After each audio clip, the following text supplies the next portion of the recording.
नमस्कार, मैं हूं रजत अवस्थी और आप देख रहे हैं इम्पैक्ट भारत टीवी पर द इम्पैक्ट शो। आज हम एक ऐसे सवाल को उठाने जा रहे हैं जो देश की जनता के मन में लंबे समय से उमड़ घुमड़ रहा है। ये एक ऐसा सवाल है जो हमारी पुलिस व्यवस्था की साख पर, उसकी नीयत पर और उसकी कार्यशैली पर सीधा सवाल उठाता है। क्या वर्दी में बैठे कुछ लोग डीलर बन चुके हैं? क्या पुलिस पैसे लेकर मामले को रफा दफा कराती है? क्या पीड़ितों को न्याय की जगह परेशानी और अपराधियों को संरक्षण मिल रहा है? आज हम इस मुद्दे को गहराई से खंगालेंगे, तथ्यों और सबूतों के साथ आपके सामने रखेंगे और जानेंगे कि आखिर क्या वजह है कि देश की पुलिस व्यवस्था पर सवाल उठ रहे हैं। कई ऐसे केस हाल ही में देखने को मिले हैं जिन पर हम आगे बात करने वाले हैं। यह ऐसा विषय है जिसके बारे में हर कोई जानता है, आम से आम नागरिक जानता है, बड़े से बड़ी पद पर बैठा व्यक्ति भी जानता है, चाहे सरकार हो चाहे प्रशासन हो, हर कोई जानता है। और इस पुलिस विभाग में सफाई की बहुत बड़ी ज़रूरत है, लेकिन लगातार इसे नज़रअंदाज किया गया है। हाँ, माना कि कुछ सरकारें ऐसी हैं जो इस पर सख्त कार्रवाई करती हैं, लेकिन कुछ ऐसी व्यवस्था लागू होने की बहुत ज़रूरत है ताकि ऐसी घटनाएं, ऐसी चीज़ें देखने को ही क्यों मिलें। ये कठिन काम है, हमें मालूम है कि इस सिस्टम को साफ करना बहुत कठिन काम है, इस करप्ट सिस्टम को साफ करना बहुत कठिन काम है, लेकिन प्रयास तो इसके लिए होने ही चाहिए। पुलिस वो संस्था है जिसे हम कानून का रक्षक मानते हैं, जिसके कंधों पर समाज की सुरक्षा और न्याय की जिम्मेदारी है। लेकिन जब वही पुलिस सवालों के घेरे में आ जाए, जब पीड़ितों को लगने लगे कि उनकी सुनवाई की जगह उन्हें और सताया जा रहा है, तो सवाल उठता है कि आखिर इस व्यवस्था में खोट कहाँ पर है। ट्रांसपेरेंसी इंटरनेशनल की 2024 की भ्रष्टाचार धारणा सूचकांक CPI में भारत 180 देशों में 96वें स्थान पर है, जो पिछले 10 सालों में सबसे खराब प्रदर्शन है। यह आंकड़ा बताता है कि भ्रष्टाचार हमारे सिस्टम में गहरे तक जम चुका है और अपनी जड़ें गहराई तक जमा चुका है। लेकिन क्या यह भ्रष्टाचार पुलिस तक भी पहुंच चुका है? क्या वर्दी की आड़ में कुछ लोग डीलर बनकर पैसे लेकर मामले को दबा रहे हैं? आइए इस मुद्दे को हम आपको 4 हिस्सों में बताएंगे। पहला, पुलिस पर भ्रष्टाचार के आरोप कितने सच और कितने झूठ है। दूसरा, पीड़ितों की अनसुनी पुकार, न्याय की जगह परेशानी क्यों है। तीसरा, सुधार की कोशिशें, क्या सरकार और सिस्टम जागरूक है या नहीं। चौथा, आगे की राह, भरोसा कैसे लौटेगा पुलिस पर जनता का, इस पर बात करेंगे। तो पहले हम बात करते हैं कि पुलिस पर भ्रष्टाचार के जो आरोप हैं वो कितने सच और कितने झूठ होते हैं। तो जो पुलिस पर आरोप लगते हैं, हाल के वर्षों में कई ऐसी घटनाएं सामने आई जिन्होंने पुलिस की कार्यप्रणाली पर सवाल उठाए हैं। उदाहरण के लिए दिल्ली में CBI और ED जैसे जांच तंत्रों में भ्रष्टाचार के मामले सामने आए। दिल्ली हाई कोर्ट की जस्टिस नीना बंसल कृष्णा ने एक केस में कहा था, और मैं अद्युत करता हूं, ये CBI, ED और ऐसे अन्य विभागों में व्याप्त भ्रष्टाचार का अनूठा मामला है जो हमारी कार्यपालिका और जांच तंत्र की पूरी नींव को हिला देता है। ऐसे कई मामले हैं जहां पुलिस पर रिश्वत लेकर केस को कमजोर करने या अपराधियों को बचाने के आरोप लगे हैं। 2023 में छत्तीसगढ़ में वरिष्ठ IAS अधिकारी BL अग्रवाल को CBI ने अनुचित लाभ लेने के आरोप में गिरफ्तार भी किया था। वहीं बंगाल में कोयला तस्करी मामले में 8 वरिष्ठ पुलिस अधिकारियों को ED ने तलब किया था। लेकिन क्या यह सिर्फ छुटपुट घटनाएं हैं या सिस्टम में गहरी सांध है?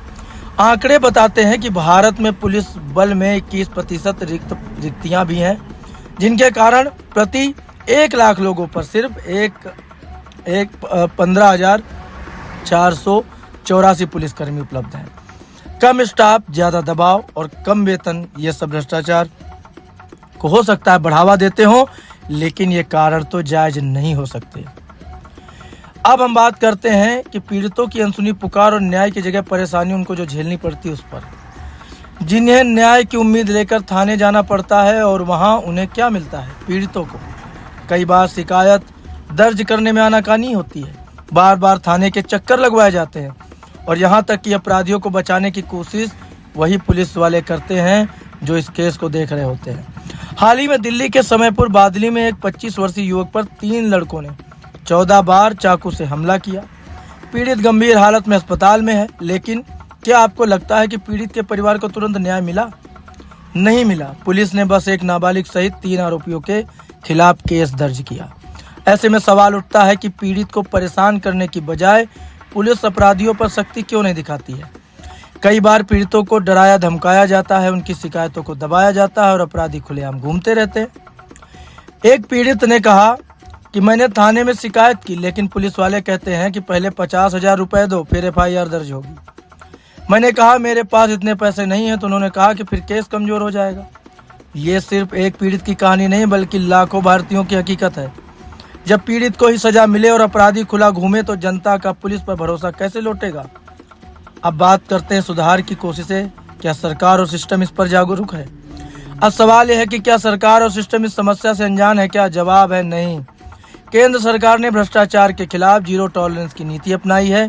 PM मोदी ने कई बार कहा है कि भ्रष्टाचार देश को खोखला कर रहा है और इसके खिलाफ सख्त कार्रवाई होगी। 2018 में भ्रष्टाचार निवारण अधिनियम में संशोधन किया गया, जिसमें रिश्वत लेना और देना दोनों को अपराध माना गया।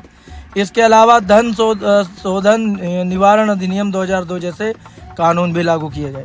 CBI और ED जैसी एजेंसियां भ्रष्ट अधिकारियों के खिलाफ कार्रवाई कर रही हैं, लेकिन क्या ये काफ़ी है? 2015 में शुरू हुई स्मार्ट पुलिसिंग पहल और पुलिस बलों के आधुनिकीकरण की योजना MPF ने AI और डेटा एनालिटिक्स को शामिल किया, फिर भी पुलिस सुधारों की गति अभी भी बहुत धीमी है। दोस्तों, सबसे बड़ा सवाल पुलिस और जनता के बीच खोया हुआ जो भरोसा कैसे लौटेगा, इस पर बात करते हैं। इसके लिए हमें कुछ ठोस कदम उठाने होंगे। पहला, पुलिस में सुधार किया जाए। पुलिस बल में रिक्तियों को भरना, प्रशिक्षण में सुधार और वेतन वृद्धि समय पर हो, ये भी जरूरी है।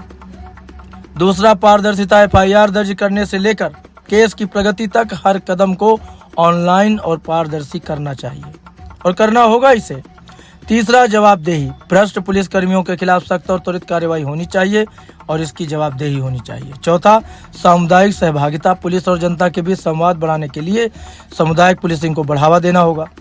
पुलिस अधिकारी ने एक बताया कि हमारी भी मजबूरियां हैं, कम स्टाफ और दबाव के कारण कई बार गलतियां हो जाती हैं, लेकिन मैं मानता हूं कि भ्रष्टाचार को खत्म करने के लिए हमें और सख्ती बरतनी होगी। तो दर्शकों, पुलिस हमारी सुरक्षा की ढाल है, लेकिन अगर उस ढाल में ही छेद हो जाए तो समाज का क्या होगा।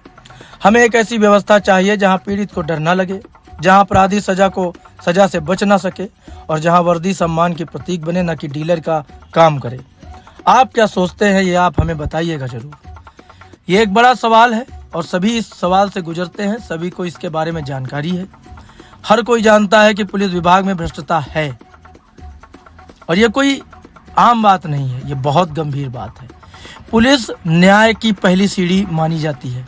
पुलिस के पास ही हर परेशान व्यक्ति सबसे पहले जाता है। उसे एक उम्मीद होती है कि अगर मैं परेशान हूँ तो पुलिस विभाग हमारी सहायता करेगा, लेकिन वहीं से जब उसे ठोकर लगती है और पता चलता है कि यहाँ तो लूटने वाले बैठे हैं जो 2,000, 5,000, 10,000, 20,000 रुपए में लोगों को, निर्दोषों को भी सजा दिलाने के उद्देश्य में जुट जाते हैं और जो अपराधी होते हैं उन्हें बचाने में जुट जाते हैं, तो भरोसा पुलिस पर जनता का कैसे आएगा।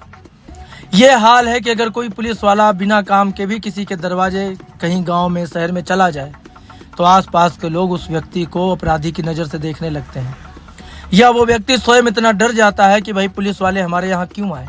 ये भरोसा खोया कैसे? और सबसे पहला ख्याल जो उनके मन में आता है वो यही आता है कि अब पुलिस वाले आए हैं तो अब हमें परेशान करेंगे, हमें सताया जाएगा और हमसे अनावश्यक पैसे ऐंठे जाएंगे। आज ये हर उस व्यक्ति के मन की बात है जो इस देश में रहता है। कुछ लोग ये सब बातें करने में संकोच करते हैं, हम नहीं करते। इम्पैक्ट भारत टीवी ने ये पहल शुरू की है। हम अपने समाज के इस ऐसे ही बड़े गंभीर मुद्दों पर आपके लिए जागरूक आपको करते भी रहेंगे और आपके लिए आवाज़ भी उठाते रहेंगे। और इसी पहल में ये आज की बड़ी खबर थी जो हमने आपको बताई है। तो आज की ये बड़ी खबर, बड़ी जानकारी, बड़ा विश्लेषण यहीं तक। अब जल्द मिलते हैं एक और बड़ी खबर, एक बड़े विश्लेषण के साथ। तब तक आप देखते रहिए इम्पैक्ट भारत टीवी।